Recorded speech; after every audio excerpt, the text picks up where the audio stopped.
Hi, and welcome back to the WHVP podcast. In this episode of the podcast, Managing Partner Jamie Vrijhof-Droese sits down to interview Patrick Hoza, a U.S. tax specialist, to discuss tax implications and consequences for Americans investing outside of the U.S. They will also talk about tax implications for non-U.S. residents investing in the U.S. and things that they need to be aware of. Now, let's get into it. Hello, Patrick, and welcome to the show. Hi, Jamie. Thank you for having me. I'm so excited because I know your area of expertise is a topic that I would say probably all of our listeners are very interested in because you are an expert when it comes to U.S. taxes in like an international setting. But before we head into that, how about you start by just introducing yourself? Tell us a little bit about who you are, your background, and also what made you interested in that specific line of work. Sure, thanks. I'm Patrick Hoza. I've lived in Switzerland for about 14 years now with my family. I originally came to Switzerland with Ernst & Young and then moved back to a boutique tax setting where I actually started in this business back in California about 30 years ago. I've lived many places around the world. I grew up as an expat child in Tokyo, living there twice. Lived in Paris, Moscow, and as I said, 14 years now in Switzerland. What got me into the business? Coming out of college, I didn't have a specific idea in mind in what I was going to do. And we had a family friend who had started a small tax business in California, and we knew him from the first time we lived in Tokyo. And he had set up an operation in Tokyo, and I was interested to possibly go back and work and travel to Japan and see it again. And he offered me a job, and so that's where I started. Fantastic. And here I am, 30 years later in Switzerland. Well, I already said that I'm very impressed with your background because we see there your employer's name, U.S. Tax. Maybe you can also tell us a bit more about who they are and what they precisely do. Because from my understanding, I think they're probably one of the biggest U.S. tax specialists in Switzerland. Am I correct in that assumption? Sure, yes. We are one of the bigger U.S. tax firms here outside of the Big Four. Darlene Hart started the business about 30 years ago, I believe, in the U.K. When the Swiss banks had their problems back in the mid-2000s, she saw an opportunity and moved to Switzerland and started the operation here. And we now have an office in Zurich and in Geneva. We are growing, and we're opening hopefully some new markets. I think we are looking towards Asia next, perhaps, but we'll see how that goes. It's been a nice change to come back to the boutique setting. Like I mentioned earlier, it's where I started my career, and I enjoy being able to see people on a one-on-one basis that you generally didn't get to do in the Big Four firms. Yeah, well, it makes sense. Sorry to interrupt. On top of the individual tax side, you were asking what U.S. Tax and Financial Services does. We also do corporate tax, partnership work, fund work. We have a corporate group that's run out of our UK office with a couple of our employees here in Switzerland, also joining that group in the last 2 years. So we have a diverse portfolio of clients. Do you personally also do something on the corporate side, or is it mostly private clients for you? No, mostly private clients. Obviously, as a U.S. tax professional, you need to sort of have a broad range of knowledge so that you are able to point people in the right direction. And again, we're fortunate enough to have a corporate group, so I can rely on their expertise now. Yeah, that's always helpful. It is. So before we get started, I think that the most commonly heard or known abbreviation is probably FATCA when it comes to U.S. taxes in terms of like having an international aspect or an international bank account involved. Maybe we can get started there. What does the abbreviation stand for, and what does it actually mean for Americans? Well, you're putting me on the spot there, Jamie. FATCA, I know what it is. I'm terrible with remembering acronyms. Well, maybe I can help you out. I think sure. it means Foreign Account Tax Compliance Act. Thank you. I have too many client names and client numbers in my head to retain all of the acronyms. But a good point to bring up. I do see quite a few clients who either haven't been compliant for whatever reason or have done returns themselves and aren't experts in the field. And they come along and say, well, you know, I get this statement from Credit Suisse that says it's my FATCA form and that they've filed for me. And they don't think that they have any further U.S. tax obligations, but that's really not true. The bank, while they might have their own requirements to report U.S. persons' accounts, individuals also have a potential requirement to file what's normally known as the FBAR form, but officially it's Form 114 in the U.S. And that's where the clients need to report their non-U.S. financial accounts to what's called the FinCEN, the government agency that oversees these forms. Yeah. They carry a potential huge penalty, so it's very important to make sure that they get filed. And again, it gets confusing because you get forms from the bank saying that they've done some sort of FATCA filing, but it's completely separate from what they need to do. Okay. And what else does an American need to consider if they're either moving offshore or just moving part of their wealth offshore? Like what are some of the main things that they need to keep in mind in terms of like in a tax perspective? Yeah, I guess one of the main things to be aware of is something called PFICs, which is passive foreign investment companies. You know, while Swiss advisors are more aware of these issues today, in the past they weren't. But basically, it's when a U.S. person owns a mutual trust type of investment that's considered foreign. There can be U.S. tax implications, additional reporting requirements. So if you don't get the right, you know, financial advisor or professional overseas to help you, they might be putting you into things that really aren't the best option for you. Or if you're not aware, there's potential elections you can make to avoid some of the bad treatments that, you know, can happen on the U.S. side, but those have to be done on timely filed return. And you need to know that you can make those elections. You know, obviously, there's all sorts of other issues we could get into. I mean, if a person's living in the U.S., then, you know, they're going to be concerned perhaps about exchange rates. And, you know, are they going to be retiring in the U.S.? And is that something to be concerned about? You know, the place that you're investing in overseas hopefully provides you with a tax form that's relevant for you from a U.S. perspective. Normally in the U.S., you'll get a 1099 that will report your interest, dividends, stock sales. Obviously, if you're investing through a Credit Suisse or a UBS, they're not necessarily going to give you that form. And if they do, it's going to cost you a different additional money.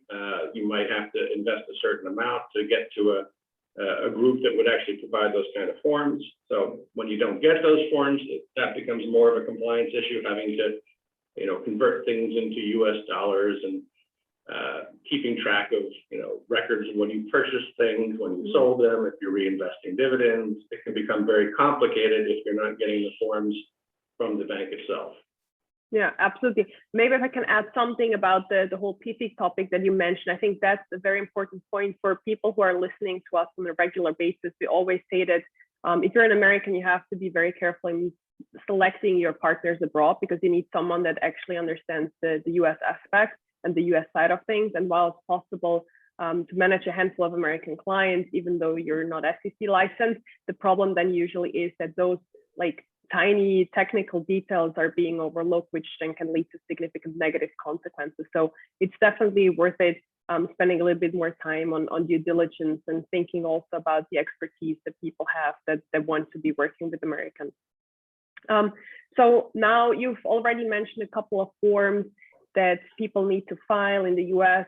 What do you think, what are the main differences of like filing U.S. taxes if you have all your, like if you live in the U.S. and have all your accounts there versus you living abroad or maybe having part of your money abroad or a combination of those two?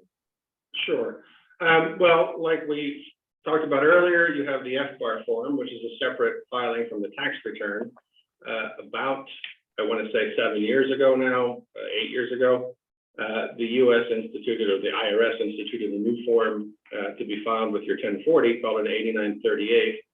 It's basically a replication of the FBAR information with some additional requirements, but it's part of the tax return and has separate penalties that can be involved.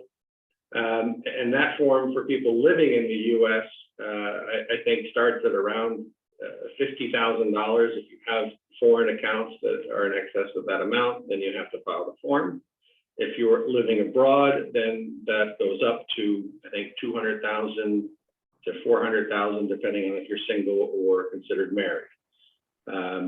We talked about the PFIC forms already. U.S. Citizens who own foreign corporations or foreign entities might have additional filing requirements as well. So, outside of what we're talking about here, investors who are buying, large companies, if you are a 10% more owner of a foreign company, then you might have a 5471 requirement. So something to consider and think about as well. What else? Non-residents, I don't know how many clients you have that are non-Americans, but something to consider for those people. If they own U.S., what's called situs assets, which would be, if they owned a share of Apple in their non-U.S. accounts, that's considered a U.S. situs asset. When they pass away, God forbid, potentially they face a non-resident U.S. estate tax on their U.S. situs asset. So they need to be aware if they are investing in U.S. companies or they have real estate in the U.S. or other U.S. situs assets, then their estate might have some U.S. tax to pay after they, pass away. Yeah, I think that's a topic that a lot of Swiss people are not aware of. When I talk to them, I think that's something that's really not very commonly known, but it's an extremely important point to be aware of if you have a little bit of an investment portfolio that's invested in the U.S., which can happen very quickly. Yeah, and another reason is that, the IRS will pick certain topics and focus on those. And in the last year and a half, I believe, they came out and said that they were going to be going after certain foreign related elements of U.S. taxpayers. And these things are generally kind of easy to find. So, with computer systems these days, it's easy to do searches. So as an example, if you decided to give up U.S. citizenship, you're supposed to file what's called an 8854 form to show the IRS that you've given it up and if you're considered a covered expat or a non-covered expat. When you do give up citizenship, if you're living abroad, you do it through an embassy. So the embassy collects that information, provides it to the IRS. The IRS can run a background, report to see 2 years from now, did those people who gave up citizenship, did they file 8854s? If not, then, a lot of potential penalties can happen there. If you weren't compliant, if you didn't do the 8854 itself, there's a $10,000 penalty. You can be considered a covered expatriate if you don't follow the process correctly. So it's important, dealing with foreign related issues, foreign investments, for U.S. taxpayers to make sure that they have a tax professional that understands the issues. While you don't have to necessarily have a person living in Switzerland, if you are dealing with Swiss issues, it is certainly helpful. I've run across enough returns prepared by people in the U.S. who don't have any connections with Switzerland, who don't know the issues, that make quite a few mistakes. There's also, advisory services that can be provided when you have a non-resident spouse and certain types of investments that might be good or bad for you, depending on your situation, that you're not going to know if you don't live here and don't know, the ins and outs of the Swiss system.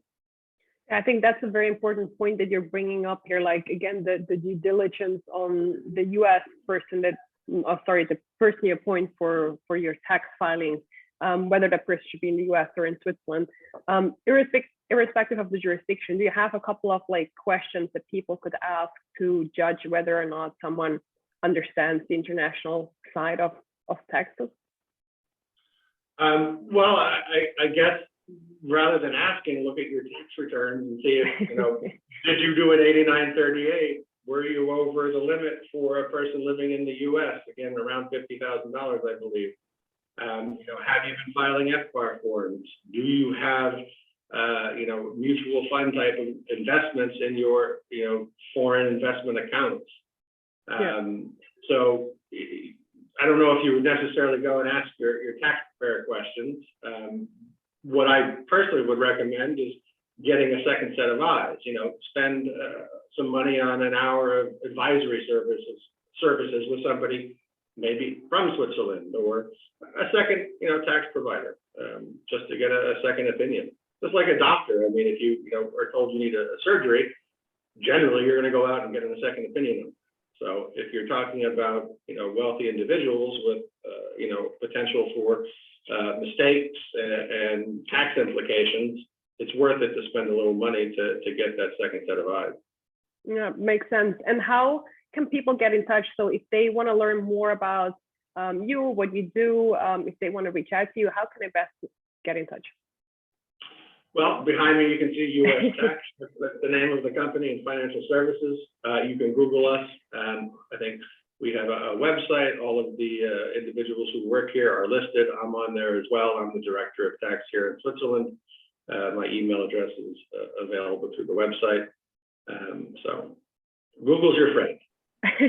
Sounds good. We will also make sure that we link to your website and your profile on there in the description of the show notes. So if you are interested in reaching out to Patrick and learning more about him and what he does, then please feel free to check that out and definitely reach out to him. Thank you so much for coming on, Patrick. It was a pleasure talking to you, and I wish you a very happy weekend. Yeah, you as well. Thanks again for joining us on the WHVP podcast. We hope you found it enjoyable and insightful. If you would like to learn more about what we do at WHVP and how we might help you achieve your financial goals, check us out at our website at whvp.ch, or find us at any of our social media handles at LinkedIn, Facebook, Instagram, or YouTube by simply searching WHVP. Have a great rest of your week.